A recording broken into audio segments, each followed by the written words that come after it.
Olá, minha gente! Boa noite! Hoje, dia 10 de junho de 2021, por volta de umas 6h30 da tarde. E hoje nós vamos fazer um novo vídeo aula, vamos dizer assim, uma vídeo orientação, não tem pretensão de ensinar nada para ninguém. E hoje eu usei o quadro, a lousa, porque existem determinadas pessoas que talvez desenhando conseguem compreender as mazelas e os problemas que tem na vida, até para prevenir, para não cometer, tá? E eu comentei com vocês semana passada que eu ia começar a fazer uma espécie de compartilhamento dos casos que vinham aqui no escritório.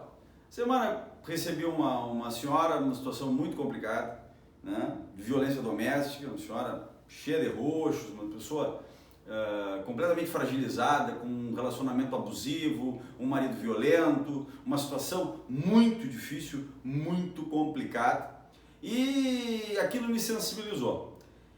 Em alguns momentos da minha vida profissional, até mesmo antes da matéria que agora eu vou estabelecer, que foi conquistada pelo Congresso Nacional visando o bem-estar da criança e do adolescente, nós tínhamos um grande problema, que era efetivamente o problema do abuso diante das crianças, que às vezes se faz visando atingir o outro, atingindo o cônjuge em separação ou já separado. E infelizmente o que há realmente é um abuso quanto à criança, que é efetivamente quem tem menos condições de se defender, que é o ser que é indefensável. Ele não consegue se defender, ele não tem uma autodefesa. Meus pais que deveriam zelar por isso, né? Então hoje nós vamos falar sobre alienação parental. Alienação parental que está tipificada na Lei 12.318 de 2010. E antes de mais nada, eu vou manifestar sobre um posicionamento meu, um posicionamento muito pessoal, muito até não legal, né? não dentro da lei, que eu sou a favor da legalização do aborto. Eu acho que quando não existe uma unidade familiar consolidada, acho que quando não existe efetivamente uma possibilidade de dar um lar sadio para uma criança, então que não façam a criança. Então eu sou primeiro a favor dos métodos anticonceptivos. Dando algum tipo de problema no intercurso da relação entre as pessoas e encomendando essa criança, então que tire a criança, mas não tenha a criança sem ter a persistência, a maturidade, as condições de mantê-la, de criá-la, para que não ocorra então um calvário, para que não ocorra uma estrada infindável de tristezas. Mas vamos à técnica, deixamos a minha opinião, vamos à técnica. É uma lei pequena com 8 artigos e aqui eu fiz uma pequena demonstração que é o pai de um lado, a mãe do outro, e o filho dividido. Isso é uma tristeza para a criança, se dividir entre o pai e a mãe. Aceitar o pai, querer o pai, então ele está saindo em detrimento da mãe e vice-versa. Isso é uma tristeza para a criança, sempre dividido. Então, nós aqui no Rio Grande do Sul, uma granalização, a mãe é colorada, o pai é gremista, e como? Em quem decidir? Aceitando um, vou descontentar o outro. É uma tristeza, eles não têm essa obrigação. Eles precisam aproveitar a infância que é tão curta. Nesse ponto, os avós também estão incluídos, tanto como autores da alienação parental, quanto vítimas da alienação parental, né? E a alienação parental não é só feita através daquele discurso de desagravo contra, né, quem não tem a guarda. Não, ela é feita de várias nuances, nós vamos estabelecer aqui a possibilidade. Mas vamos buscar aqui o artigo 2º para tipificar, para trazer a vocês cientificamente o que é alienação parental. É só buscar no sítio da internet ali, tem a lei, lá eu recomendo o site do Planalto, né, que tem a lei direitinho para que qualquer um possa pesquisar e se instruir. O brasileiro é obrigado a saber as suas leis, ele não se escusa da falha por desconhecimento da lei. Então, considera a ato de alienação parental a interferência na formação psicológica da criança ou do adolescente promovida ou induzida por um dos genitores, pelos avós ou pelos que tenham a criança ou adolescente sob sua autoridade, guarda ou vigilância, para que repudie genitor ou que cause prejuízo ao estabelecimento ou a manutenção dos vínculos com eles. Convívio, contato, estabelecimento de efetivamente vínculo com aquele que não tem como estar presente, porque não faz mais parte da unidade familiar. Logo adiante, se estabelece o seguinte: os casos de alienação parental. O primeiro é o clássico, a campanha de desqualificação. Qual é a campanha de desqualificação? Papai é feio, papai não gosta de ti, ou mamãe não te procura, mamãe está vivendo a vida dela e esqueceu de ti, vovô e vovó não gostam de ti. Esse processo miúdo. A alienação parental, no mais das vezes, e grandes especialistas no ramo médico e psicológico estabelecem, ela não é feita de maneira taxativa.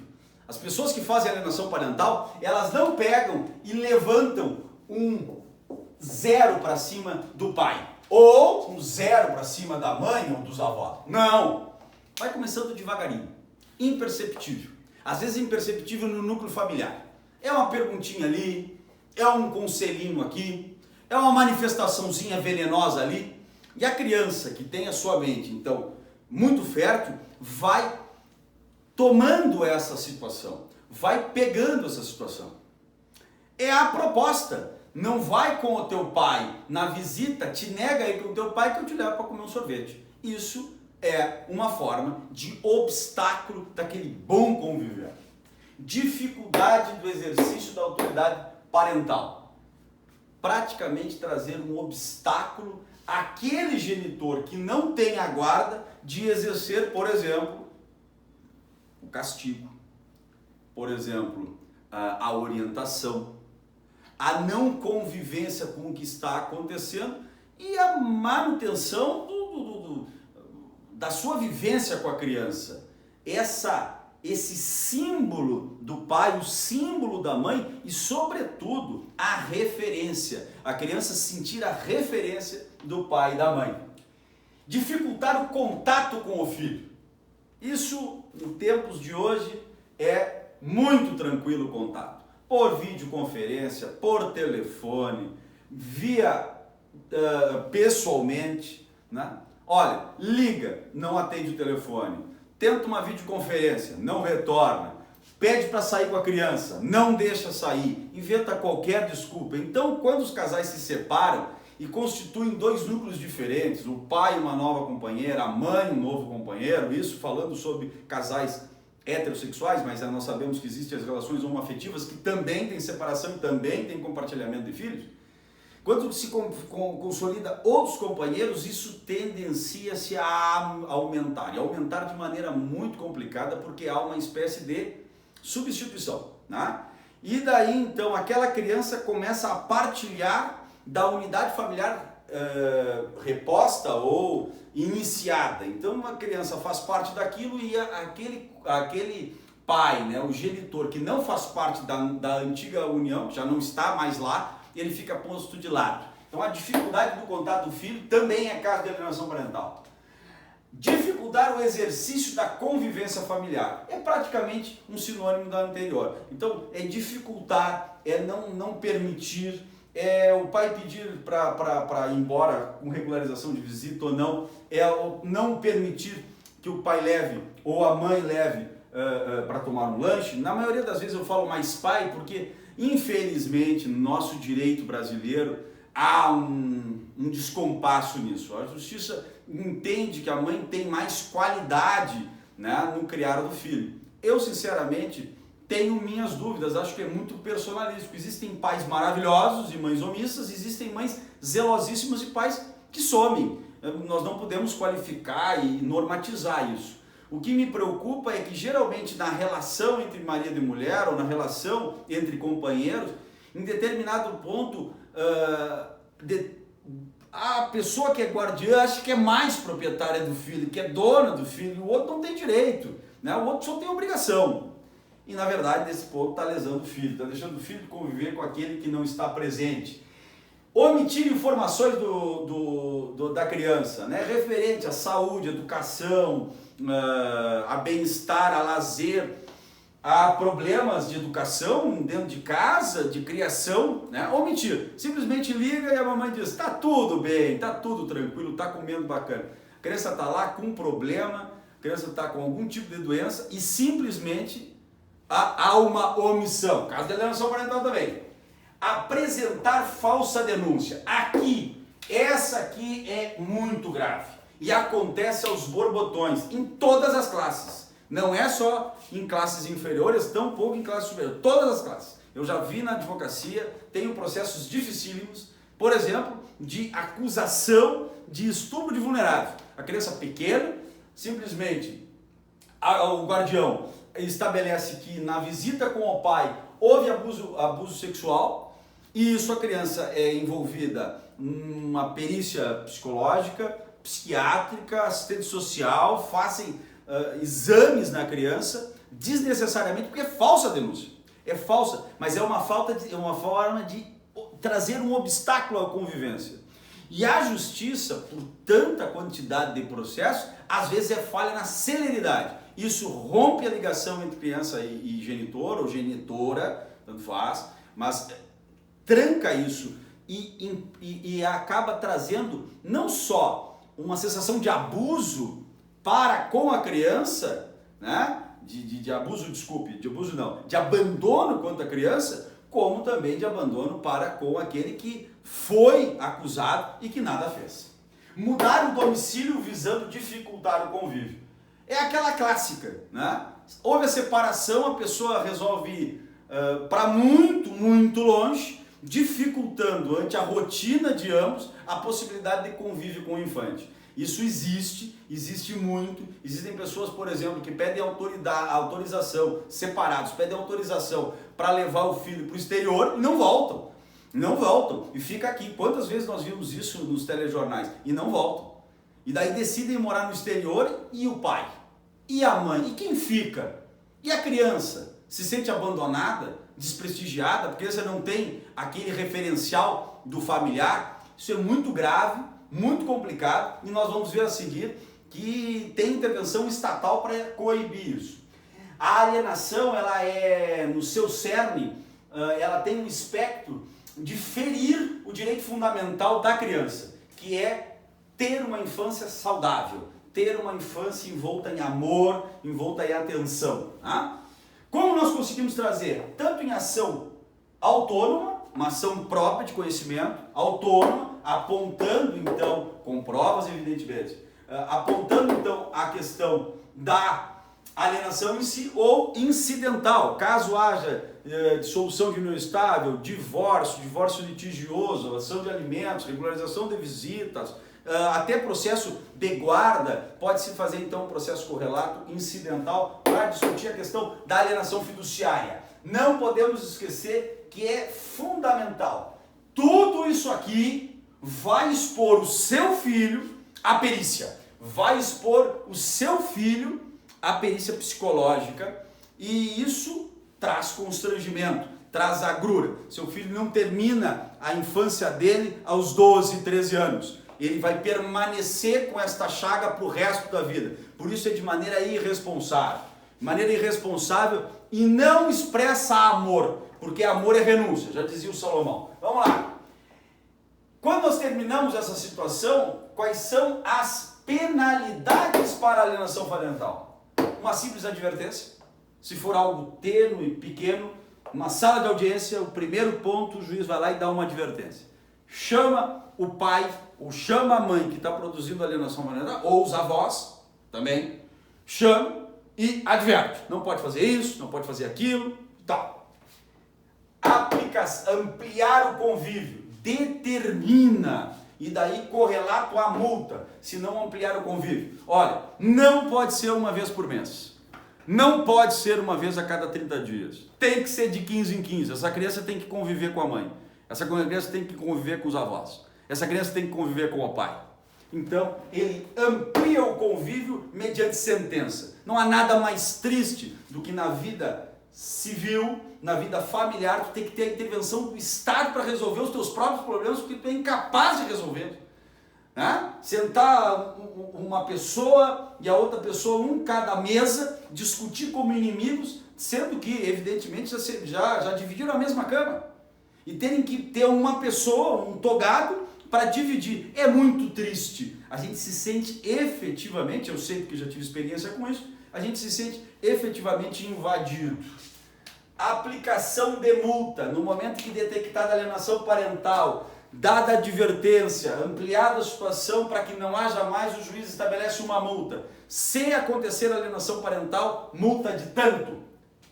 A aplicação e a obrigatoriedade de fazer terapia psicológica. É uma forma de acompanhamento psicológico para que esse conflito seja resolvido. Por que conflito? Quando se tem um filho, tem que ter responsabilidade. Você vai fazer um filho, quando se decide ter um filho, é uma coisa muito responsável, você está gerando uma nova vida. E essa vida, na verdade, aquela vida passada sua morreu. Você deixou de ser solteiro, você deixou de ser uma pessoa sem filhos. Então há uma necessidade de ter seriedade, amadurecimento e pensar e priorizar efetivamente o que é melhor para aquele ser que depende 100% de você. 100% de você. Então, nós temos que ter a ideia de que os conflitos familiares, eles não são resolvidos. Eles têm que ser administrados.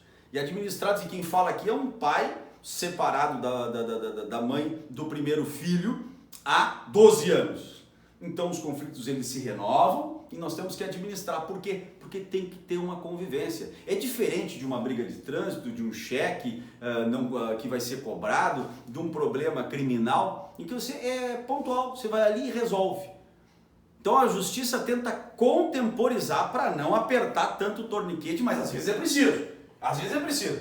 Então, alteração de guarda. Se sentir que persiste a alienação parental, o juiz tira a guarda daquele que aliena e entrega para o outro. E não importa se é mãe, se é avó, se é pai, não interessa. Vai lá e cata. Se é grave a alienação, com certeza. A alteração de guarda. Fixar a fixação cautelar do domicílio. O juiz estabelece, então, que a criança tem que morar em tal lugar. Imagine você ter que passar pela dificuldade do juiz dizer onde é que você vai ter que morar, pura e simplesmente porque não senta e não ajusta a situação e não pensa na criança e no outro, né? Porque a maioria das questões de alienação parental é feita de maneira desatenta, não sabe o que está cometendo, ou para punir o cônjuge, para punir quem ficou. A criança e outros foram, quem ficou tem que ser punido. Isso é muito complicado. Suspensão da autoridade paterna, né? Aliás, da autoridade parental, que é não poder mandar mais nada. Aquele que, na perda da guarda, pode correlatamente fazer a suspensão da autoridade parental, e daí então tudo isso aglutinado com terapia, né, para que tenha um laudo posterior e diz assim, ó, esgotou-se qualquer possibilidade agora, daqui para frente, da nova prática. E daí vai ter que haver uma ressocialização. É muito triste, tem que ir vários encontros, a criança vai, quando há um afastamento, né, do genitor ou da genitora da criança, e a criança perde aquele elo, aquele suporte de ligação, tem que ir em vários encontros para haver uma ressocialização da criança com, né, uma retomada de confiança. É muito triste. E esse aqui, que é muito interessante, que é o parágrafo único do penúltimo artigo, me parece que é o artigo 6º, parágrafo único, que estabelece o seguinte, que aquele que se mudar, né, e fazer uma mudança abusiva, sem qualquer tipo de remédio, para longe, inviabilizando o contato direto e não achando meios para ajeitar esse contato, não se preocupando com a aproximação de mãe, de filho, e então o não guardião, o juiz poderá inverter a obrigação de levar e buscar. É praxe que aquele que não tem a guarda vá até a casa, né, vá até a residência da criança, a apanhe, né, e daí viva ali aqueles momentos, sabe-se lá, se horas, dias, finais de semana alternados. é um direito dos costumes. Se a coisa ficar feia, se a pessoa se mudar para longe, se a pessoa ficar em lugares distantes, inacessíveis, ou até mesmo aquele que ficou não tiver condições, ou por agenda profissional, ou por condições financeiras, e não der caso a essa mudança, a pessoa fica obrigada pelo juiz a ter que levar a criança e buscar. Por quê? Porque ela tem que promover esta relação. Então, gente, eu gostaria que aqueles que não têm filhos vejam e possam aconselhar os que têm. Os que têm filhos, zelem pelos seus relacionamentos. É muito complicado se separar. Aqueles que estão separados, juízo. Pensem que existe uma criança. Pensem que existe um outro ser humano do outro lado da mesa. E que conflito nesse tipo de ambiente, ninguém ganha, todo mundo sai perdendo. Mas o pior é que quem mais perde são os filhos. Eles perdem. E pode ter certeza absoluta. Para isso, não tem remédio, muito menos absolvição. Um bom resto de semana, um bom final de semana. Feliz Dia dos Namorados, dia 12 está aí. Que todos se amem muito, promovam o amor. E, efetivamente, se esse amor acabar, tenha um juízo. E não cometa uma atrocidade dessa com nossas crianças. Até mais!